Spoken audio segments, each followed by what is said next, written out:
hermanos en Cristo. Muchas gracias por atender a estos mensajes que estamos mandando de la Iglesia Cristiana, El Camino de la Cruz. Soy su servidor, el pastor Juan Horta. Aquí estamos trabajando, estamos dando ya esta tercera entrega respecto del pecado. Bien, vamos a iniciar. En la ocasión pasada mostramos algunas cosas de qué son pecado, incluyendo el tratar mal a los padres. Esto es un pecado que hoy en día está muy de moda. Hay un síndrome que le llaman síndrome del emperador, donde los hijos quieren mandar, quieren gobernar sobre los padres, cosa que por supuesto no es bíblico. El ver todos estos aspectos referentes al pecado y cómo hay niveles incluso de crecimiento espiritual, todo esto nos va a ayudar a entender los propósitos de Dios. Muchos creen, porque la iglesia tradicional y muchos grupos nos han enseñado así, incluso no cristianos, que todos estaremos un día en el mismo lugar. Si bien es cierto que dicen habrá infierno y habrá unos que estén en el infierno y que otros estarán en el cielo, pero la palabra de Dios dice algo tan distinto que a veces nos confundimos y creemos que todos vamos a estar en el mismo lugar. Muchos afirman, algunos que han un poco leído la palabra de Dios y que conocen algunos aspectos, dicen que todos somos esposa del Cordero. La eclesiología así lo muestra. Nos dice que todos un día estaremos con el Cordero y seremos parte de su esposa. Sin embargo, esto no es así. Estamos hablando de niveles y de crecimiento. ¿Por qué el pecado interrumpe esta relación con Dios? Porque el pecado nos denigra, el pecado nos hace que haya una pared entre Dios y nosotros. Entonces, por eso es que cuando recibimos a Cristo como Salvador y somos libres del pecado original y empezamos a trabajar con nuestro propio pecado, entonces comienza un trabajo, comienza un desarrollo en nosotros, inicia una etapa de crecimiento. Porque nuestro crecimiento espiritual determinará nuestro destino eterno. Se los repito nuevamente, nuestro crecimiento espiritual determinará nuestro destino eterno. Cada uno de nosotros nos levantaremos hacia la eternidad con glorias diferentes, con aspectos distintos, depende del crecimiento de cada uno. Por ejemplo, les voy a poner un ejemplo. Imaginen a un pastor, a un siervo o a un congregante que escuchó la palabra de Dios y la puso por obra. Se apartó del vicio, se apartó del odio, se apartó del resentimiento, se apartó del rencor, de todas las malas prácticas pecaminosas. Trató de apartarse, estuvo luchando con su corazón, estuvo santificándose en la sangre de Cristo, en el fuego del Espíritu Santo, estudiando la palabra, haciendo una vida testimonial de la vida de Cristo dentro de él. Y entonces fue trabajando, fue caminando y fue dejando algunas prácticas que antes realizaba, como odiar, pelear, ser violento, maldecir, cualquier pecado que nosotros tenemos. Y trabajó duro para cambiar sus actitudes, reconoció su pecado delante de Dios. ¿Creen que va a estar en el mismo lugar que aquel que decía, no pasa nada, yo puedo seguir haciendo esto, Dios me perdona? No pasa nada, Dios al final me va a perdonar, Dios al final me va a tener con todos los demás. Voy a seguir con esto y voy a seguir odiando, y es que no puedo perdonar, y es que no puedo dejar este vicio, y es que no puedo esto, y es que no puedo aquello, pero nunca trabajó en la profundidad. Yo no digo que no trabajes, yo no digo que la gente no trabaje, la gente trabaja, pero la gente cree que con venir un día y orar y decir, Dios, quítame lo necio, y lo necio ya se quitó. Es un trabajo de escarbar, de reconocer cada actitud mía y llevarla, confesarla, como vimos en 1 de Juan 1:9, que confesemos nuestro pecado con nuestra boca. De esa manera va a venir una limpieza, una transformación, y Él irá quitando no solo el pecado que estoy confesando, irá quitando la maldad dentro de mí que lo provoca. Entonces el llamado de Dios para nosotros es a crecimiento. Este crecimiento se obtiene a través del trabajo duro, constante, con nuestro propio corazón. Y no estoy hablando de ministerios. Usted no tiene que tener un ministerio para tener una estatura espiritual alta, porque los ministerios Dios los dio, es un regalo de Dios para que el que tiene el ministerio lo ejerza y la iglesia pueda ser sanada, instruida, edificada. Para eso es el ministerio. La relación del ministro, sea cual sea su ministerio con Dios, es algo personal entre él y Dios. Así que podemos ver siervos de Dios que ejercen de manera extraordinaria su ministerio, pero sus actitudes personales, su trato con la gente, su forma de trabajar, su forma de pensar, su forma de reaccionar, es una forma que tiene mucho o deja mucho que desear. Tiene muchos altibajos, tiene momentos sublimes en la búsqueda de Dios, pero tiene momentos terribles donde se hunde en sus propios sentimientos, en sus propias emociones, en sus propios deseos. Se deja llevar por sus arrebatos viscerales, y entonces trata mal a la gente, hace cosas en contra de la gente, hace cosas porque es un siervo que no ha crecido espiritualmente. Si bien es cierto, desarrolla muy bien su ministerio, no necesariamente tiene una buena relación con Dios. Lo podemos ver eso a lo largo de la historia. Podemos ver siervos de Dios, lea la palabra de Dios y encontrará, todos tenían defectos, todos tenían fallas, porque forma parte de la humanidad. Así somos humanamente, esa es nuestra naturaleza. Sin embargo, a través de Cristo, Dios nos llamó a un crecimiento. Miren lo que dice la Escritura en Juan 1:12. Dice: mas a todos los que le recibieron, a los que creen en su nombre, les dio potestad, les dio poder, les dio derecho de ser hechos hijos de Dios. Es decir, yo me tengo que hacer un hijo de Dios. Si bien es cierto, cuando yo le recibo en mi corazón, me hago su hijo, pero también es cierto que como un hijo, como un recién nacido, necesito crecer. Necesito desarrollarme, necesito mantenerme limpio, necesito mantenerme sano, necesito alimentarme para que haya un crecimiento en mí. Mucha gente llega a las iglesias no con el deseo de cambiar su vida, sino con el deseo simplemente de que le vaya bien. Y mucha gente se acerca a Dios porque de alguna manera hacia nuestro interior sabemos que en Dios vamos a encontrar lo mejor. Pero no lo mejor que yo considero que es lo mejor, sino lo mejor que Él tiene para mí. Él no quiere que mi alma se pierda, pero yo quiero dinero, yo quiero fama, yo quiero no tener problemas, yo quiero no tener lucha, yo quiero no tener batallas. Pero Dios quiere que yo crezca espiritualmente, que yo sea desarrollado en mi carácter, en mi formación espiritual como un hijo de Dios. Ahora bien, vamos a Romanos 8:29. Vean lo que dice la palabra de Dios. Dice Romanos 8:29, porque a los que antes conoció, también predestinó, para que fuesen hechos conforme a la imagen de su Hijo, para que Él sea el primogénito entre muchos hermanos. Entonces, Dios quiere que seamos hechos conforme a la imagen de su Hijo. Efesios 4:13 dice: hasta que todos lleguemos a la unidad de la fe y del conocimiento del Hijo de Dios, a un varón perfecto, a la medida de la edad de la plenitud de Cristo. Es decir, Dios quiere que yo crezca, Dios quiere que yo me desarrolle, Dios no quiere que yo me quede enano espiritual o que yo me quede niño espiritual, llevado por doquiera de todo viento de doctrina. No, Él quiere que yo crezca. Es muy claro, la salvación es un regalo. Jesús murió en la cruz para darme salvación. Ese es un regalo, ya está ahí. ¿Qué tengo que hacer? Solo recibirlo, solo aceptarlo, como se hace con cualquier regalo. Pero el crecimiento ya implica un trabajo personal con actitudes, con pensamientos, con formas de ser, con costumbres, con tradiciones que irán cambiando mi forma de ser. La gente nos ha dicho a lo largo de la historia, la iglesia tradicional nos ha dicho que todos vamos a estar un día en el cielo con Dios. Pero veamos a la palabra de Dios. Les decía desde el principio cuando vimos doctrina, la doctrina son las verdades fundamentales de la palabra expuestas para la congregación, para que creamos y sepamos a dónde vamos, qué estamos haciendo, qué quiere Dios de nosotros. Vean 1 Corintios 15, 40 al 42. Dice la palabra de Dios así. Por favor, si pueden leer el contexto más adelante, léanlo para que se den cuenta de lo que está hablando. Yo solamente tomo estas fracciones para poder ejemplificarles, pero el contexto nos da un panorama más amplio. Yo por tiempo pues no puedo hacerlo, pero vea lo que dice 1 Corintios 15, 40 al 42. Dice la palabra así.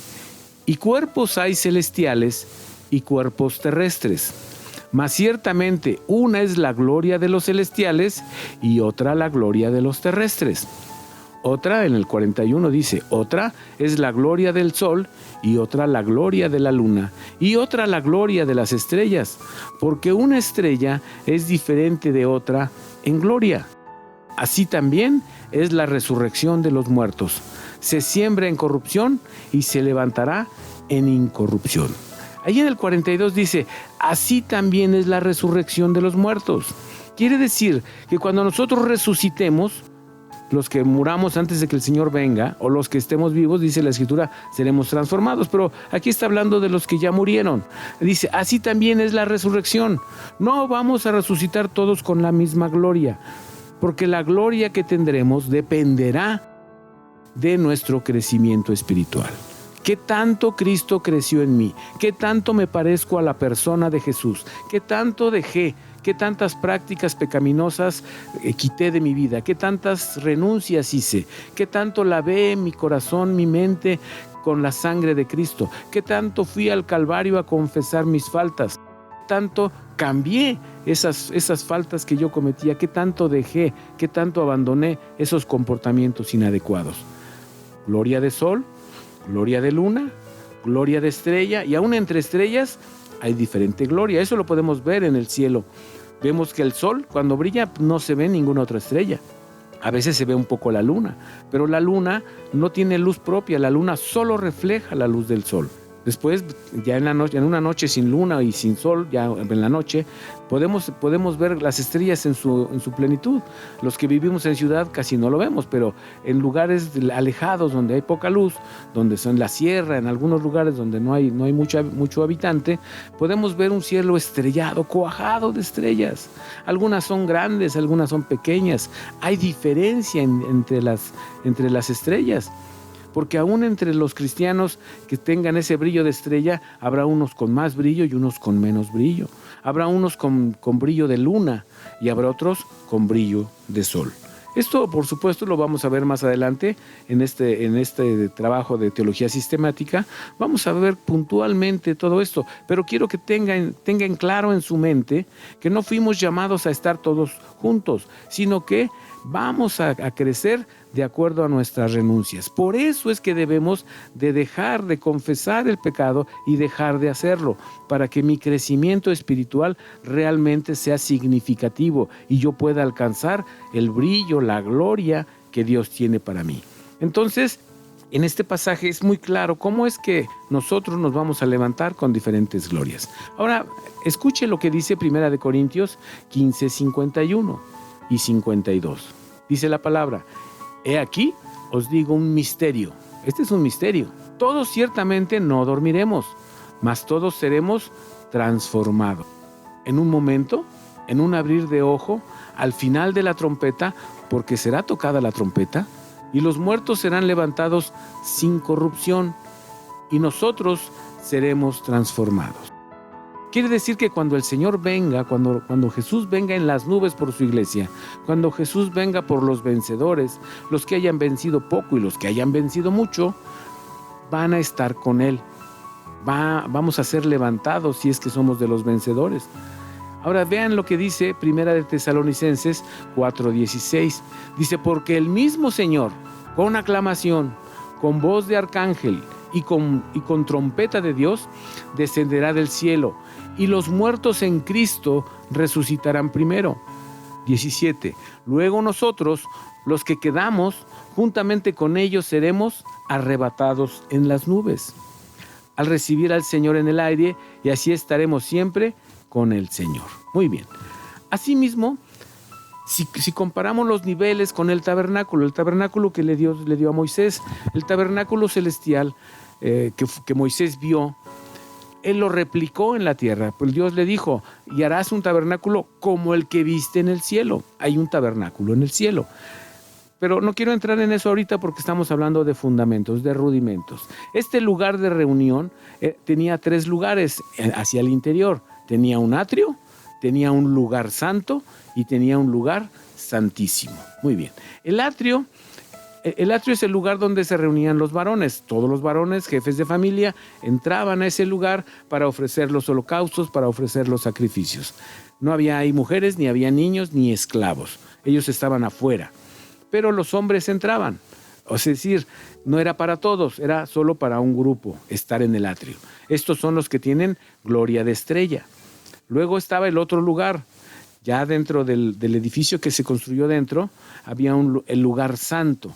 Este lugar santo era un lugar donde los sacerdotes, la mayoría de ellos entraban, los escogidos por supuesto, había una rigurosa selección, había que tener linaje, había que tener una serie de cosas para estar ahí. Ellos entraban, prendían los candeleros con la luz, con el fuego del altar, prendían la mesa de los panes, hacían todo un trabajo, todo un rituales para poder estar ahí y trabajar, pero era ya otro nivel, no todos podían entrar al lugar santo.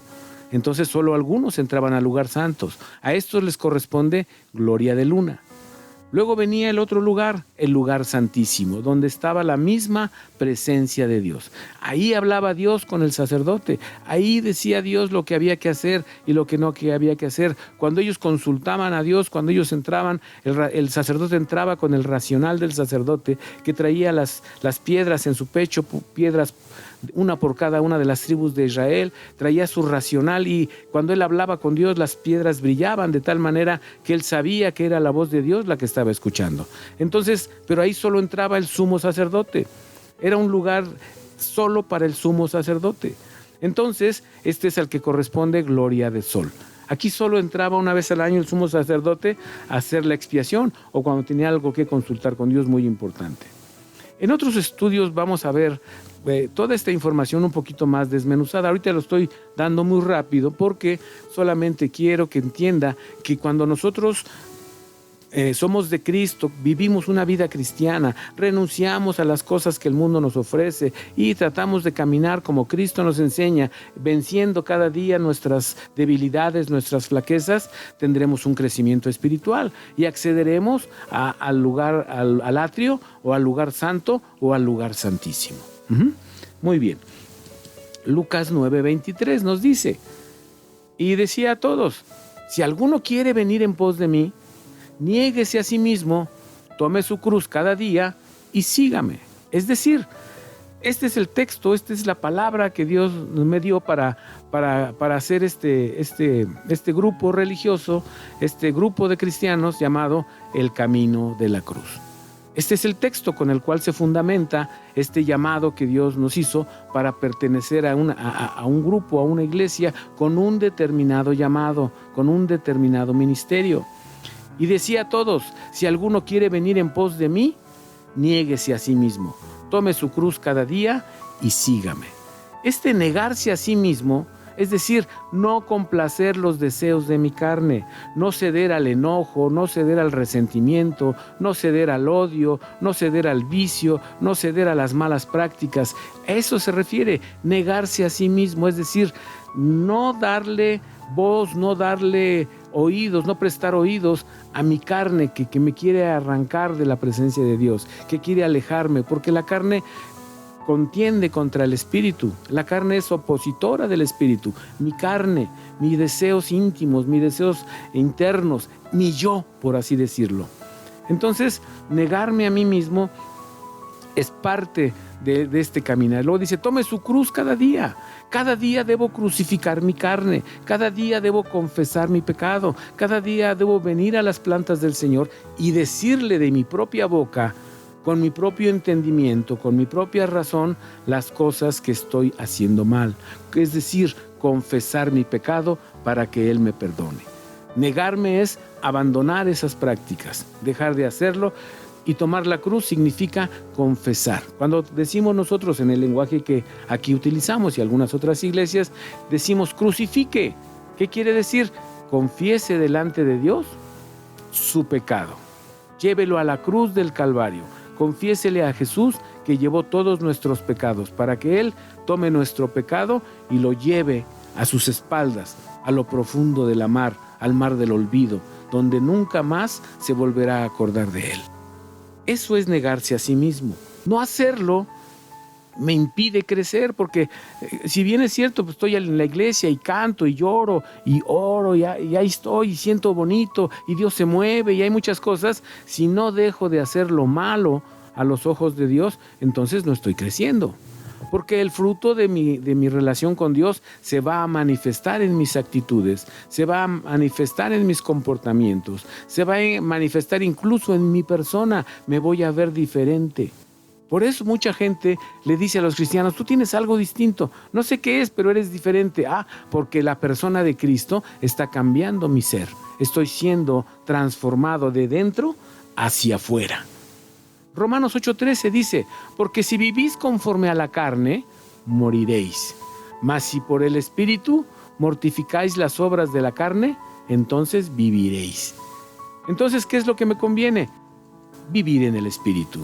Vivir confesando, vivir creciendo espiritualmente. Que el hombre espiritual dentro de mí crezca y se desarrolle. Romanos 13:14 dice, mas vestíos del Señor Jesucristo y no hagáis caso de la carne en sus deseos.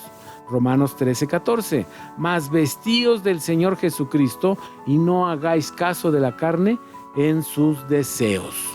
Tomar nuestra cruz, entonces, significa crucificar los deseos de la carne, es decir, confesar constantemente, cada día, estos deseos para ser limpiado de la maldad.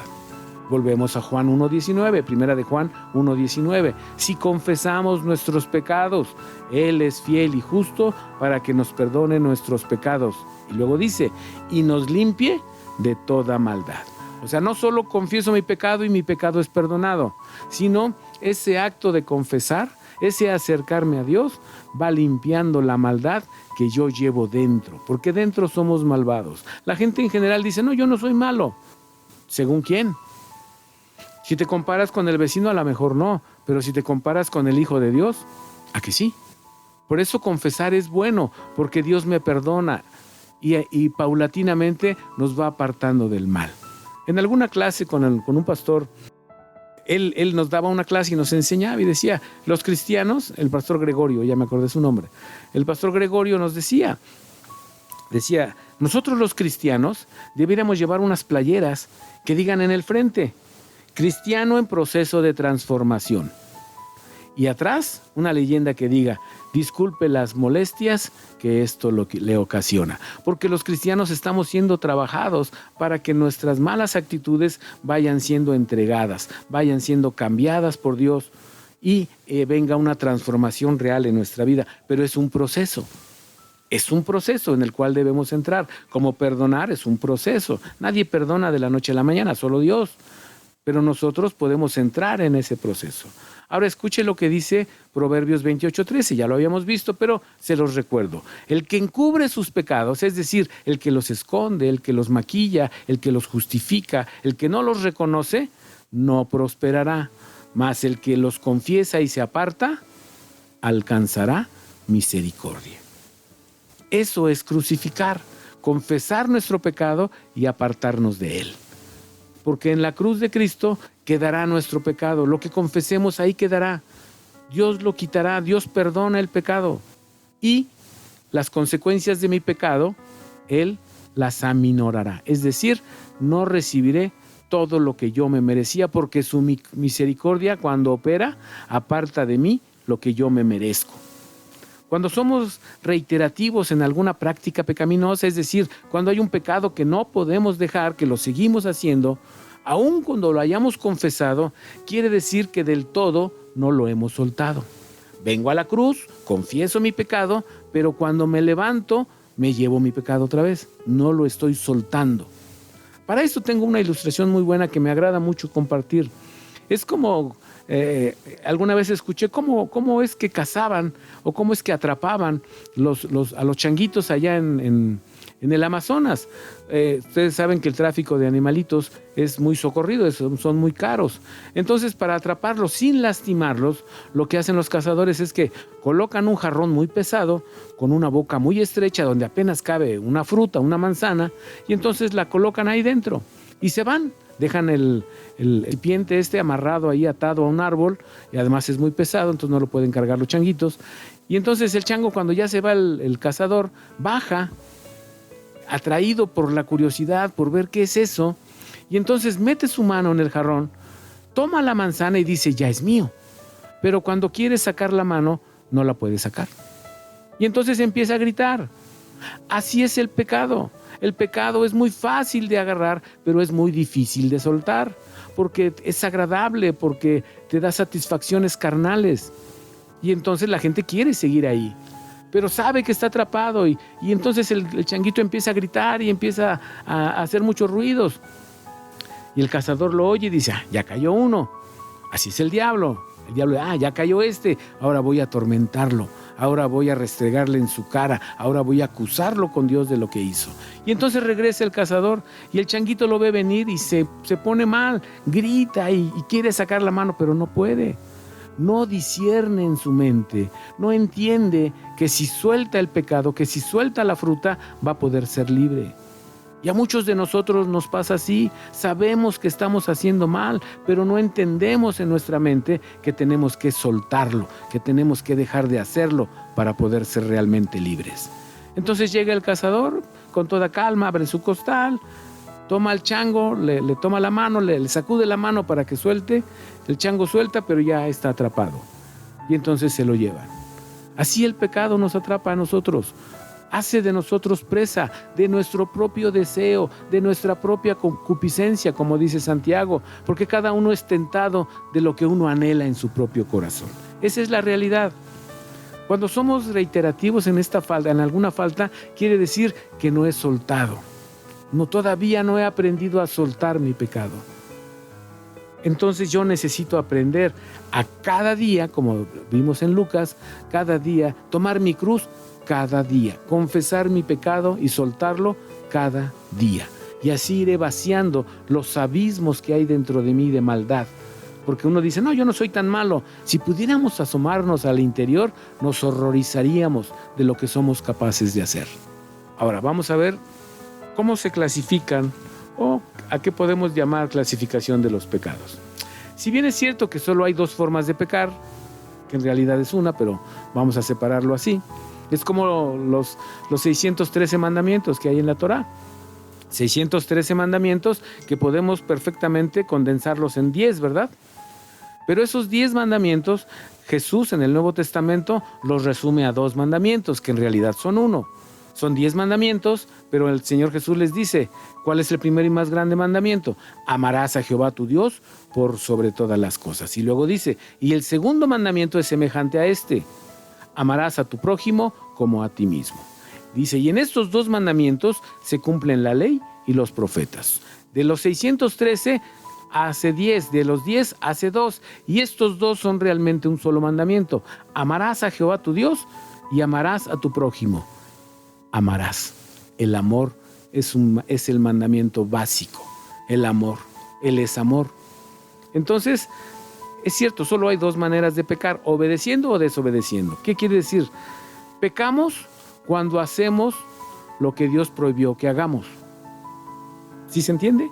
Pecamos cuando hacemos lo que Dios prohíbe que hagamos. Y la otra manera de pecar es, pecamos cuando no hacemos lo que Dios dice que debemos hacer. Son solo 2 formas, que en realidad es una. En los 2 casos es desobediencia. Pero pecamos cuando no hacemos lo que Dios nos ordenó que hiciéramos o cuando hacemos aquello que Él nos prohibió que hiciéramos. En ambos casos es desobediencia, es rebeldía, es ir en contra de los preceptos de Dios, quien ha puesto en nosotros la ley y la conciencia. Además, nos dio la ley escrita para que no pudiéramos excusarnos de nuestro mal comportamiento o pecado. Por eso hablamos de doctrina y hablamos luego de la palabra de Dios, porque ahí es donde Dios nos enseña todo lo que es pecado, para que nosotros no podamos decir, yo no sabía, a mí nadie me dijo. Ahí está con toda claridad a través de su palabra lo que debemos hacer y lo que no debemos hacer. Bien, hay pecados por omisión. Pecamos por omisión cuando omitimos hacer lo que Dios nos ordena, ya sea por ignorancia o porque simplemente no queremos hacerlo. Por ejemplo, cuando no hacemos el bien que sabemos hacer, el bien que Dios nos enseñó, el comportamiento que Dios nos dijo que debíamos tener, entonces estamos pecando.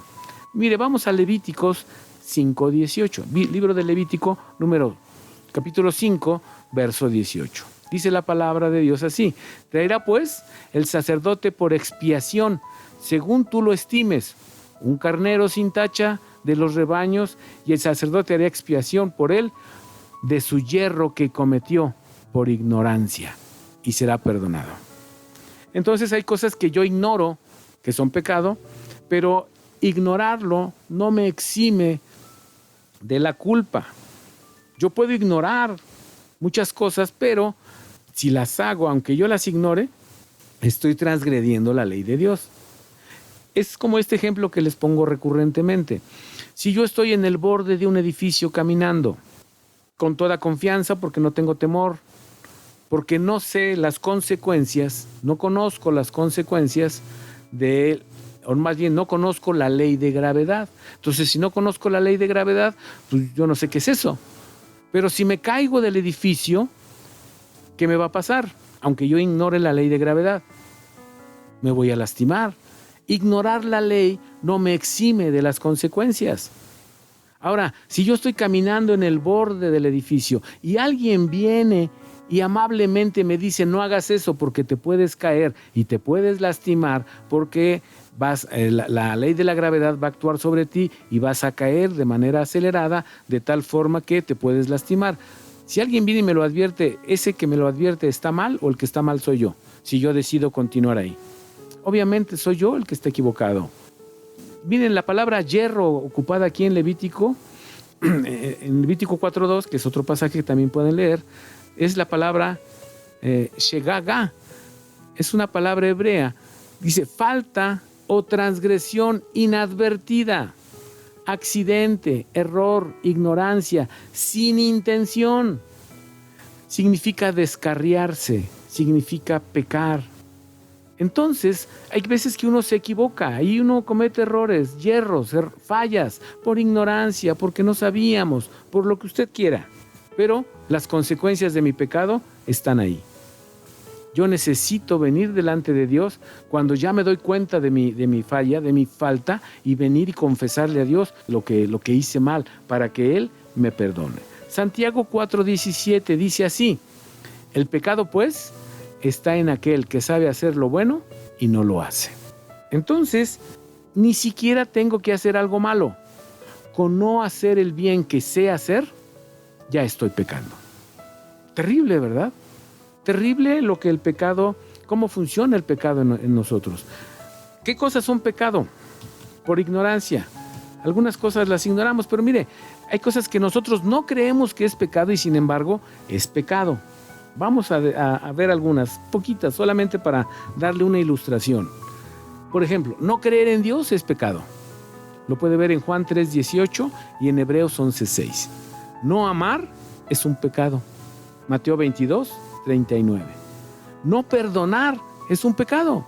Mateo 18:35. No obedecer es un pecado. Primer libro de Samuel 15:22. No tener misericordia es pecado. Lucas 6:36. No estar gozoso, o sea, estar deprimido, ser enojón, ser gruñón, estar todo el tiempo con el ceño fruncido, peleando con este, peleando con aquel, estar amargado. Un día vamos a hablar sobre la amargura de alma y amargura de espíritu. Pero no estar gozoso es pecado. Primera de Tesalonicenses 5:16. No dar a cada persona el respeto, el reconocimiento que cada persona merece. No dar el respeto, Romanos 13:7. No dar el reconocimiento, Romanos 13:7 y 8.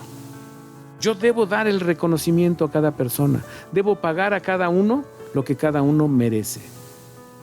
No ser agradecido también es pecado, no tener gratitud. Primera de Tesalonicenses 5:18. No orar es pecado. Primera de Tesalonicenses 5:17. Porque son ordenanzas de Dios.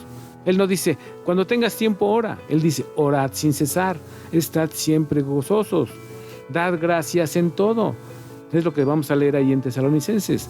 No ofrendar es pecado. Números 18:19 y Lucas 21:4. No diezmar, Malaquías 3:10. Aunque hoy hay una corriente que habla de que el diezmo es ilegal, el diezmo no es bíblico, el diezmo está mal, y hasta cierto punto comparto esa idea. porque el diezmo es lo mínimo que debo dar. En el Antiguo Testamento se daba el 10%. En el Nuevo Testamento, si ustedes leen el libro de los Hechos, la gente vendía sus cosas y daba todo. Usted elige, ¿quiere dar todo o quiere dar solo el 10%? El 10% es el mínimo. Si usted quiere dar todo, también puede dar todo. Pero ese es otro tema que abordaremos después, porque en este trabajo sobre doctrinar, sobre dar fundamentos y principios, vamos a tocar el tema de los diezmos a la luz de la palabra de Dios. Ahora, ya vimos pecados por omisión o pecados por ignorancia. También hay pecados por transgresión.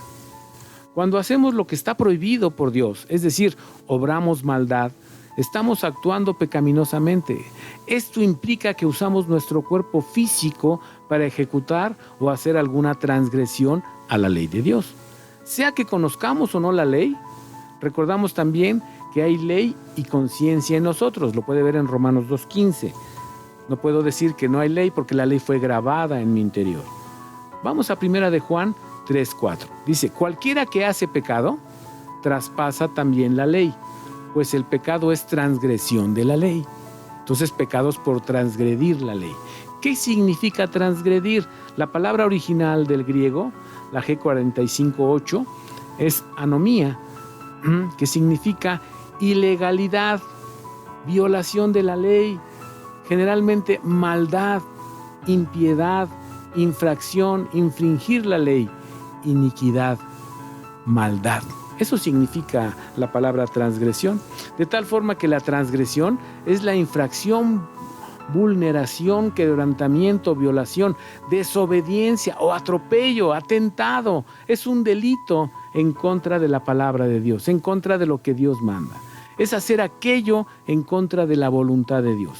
Realizamos nosotros diferentes tipos de actos pecaminosos, pero cuando los realizamos ponemos nuestra energía de vida, lo que somos.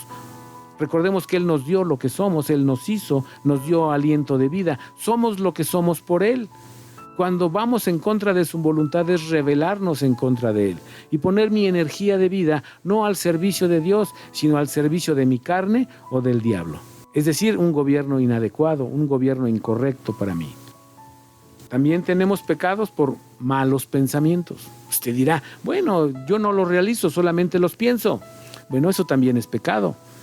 Dice la Escritura que nosotros pecamos también de pensamiento. Concebimos dentro de nosotros maldades, ideas, imaginaciones, recuerdos. Uno podrá decir, bueno, yo no ejecuto eso, no lo hago, solamente lo pienso. Pero es pecado. Pensar y codiciar o regodearme en malos pensamientos es pecado delante de Dios. Vamos a la Escritura porque tenemos que ser bíblicos. Proverbios 24:9 dice, el pensamiento del necio es pecado. Abominación a los hombres, el escarnecedor. El escarnecedor es el que se burla de otro, el que denigra a otro. Dice así, Proverbios 24:9, el pensamiento del necio es pecado y abominación a los hombres, el escarnecedor. Proverbios 6:18, el corazón que maquina pensamientos inicuos, los pies presurosos para correr al mal. El corazón que maquina pensamientos inicuos. Usted dirá, ¿cómo que mi corazón piensa? Hoy ya algunos estudiosos hablan de una inteligencia emocional, porque la Biblia ya lo marcaba desde el principio. Entonces, en mi corazón se gestan deseos, se gestan malos pensamientos, suben a la cabeza, regresan como deseos al corazón y después los ejecutamos. A veces no estamos en la etapa de ejecución, pero el haberlo pensado, el haberlo deseado, ya es pecado. ¿Nunca ha pensado usted, ay, es cómo no se cae, cómo no le pasa un accidente, cómo no se enferma? Eso es pecado, es un mal pensamiento. Mateo 5:28 dice, mas yo os digo que cualquiera que mira a una mujer para codiciarla, ya adulteró con ella en su corazón. O sea, ni siquiera tienes que hablarle, ni siquiera tienes que acercarte a ella. Con mirarla y codiciarla en tu corazón, ya adulteramos. Es solo un pensamiento, es solo un deseo que no se está realizando, pero es pecado. Isaías 32:7 dice, cierto, los avaros malas medidas tienen, Él maquina pensamientos para enredar a los simples con palabras cautelosas y para hablar en juicio contra el pobre. Maquina pensamientos. Cuando tú maquinas pensamientos, voy a hacer esto para que pase esto, y cuando ya sea así, entonces voy a hacer esto y voy a hablarle a este mal de este y a este otro para que cuando pase esto, suceda esto otro. Me voy a poner de acuerdo con este y con este para lastimar a este otro. Maquinamos malos pensamientos. Eso es pecado. Todo mal pensamiento es pecado. No importa si se lleva a cabo o no se lleva a cabo. Esa es la intención. Así es la persona, no importa cuánto se justifique, está pecando delante de Dios, no tiene que hacerlo o que ejecutarlo, como en el caso de la transgresión usando el cuerpo. Aquí usa solo su mente, sus pensamientos, su corazón, su alma. Consecuentemente, ya pecó. Proverbios 23, 7, la primera fracción dice, porque ¿cuál es el pensamiento en su alma? Tal es él. O sea, usted es lo que piensa. Lo que usted piensa, eso es usted. Su mente, porque nadie lo ve ahí aparentemente, usted piensa y dice, ay, cómo no se cae, cómo no se muere, ay, este señor me cae gordo, ay, esta mujer me cae gorda. Y cuando ya la saludas, le sonríes. Pero tu pensamiento marca lo que tú realmente eres, lo que tú realmente sientes. Puede ser muy amable, puede ser muy bien educado, pero con esos malos pensamientos dentro, esa es tu realidad, eso es lo que realmente eres. No que lo que los demás ven, sino lo que tú piensas dentro de ti. Mateo 5:28 dice la palabra, mas yo os digo que cualquiera que mira a una mujer y la codicia, en su pensamiento ya adulteró. No importa si sabe que esto es pecado o no. No importa si lo hace o no lo hace.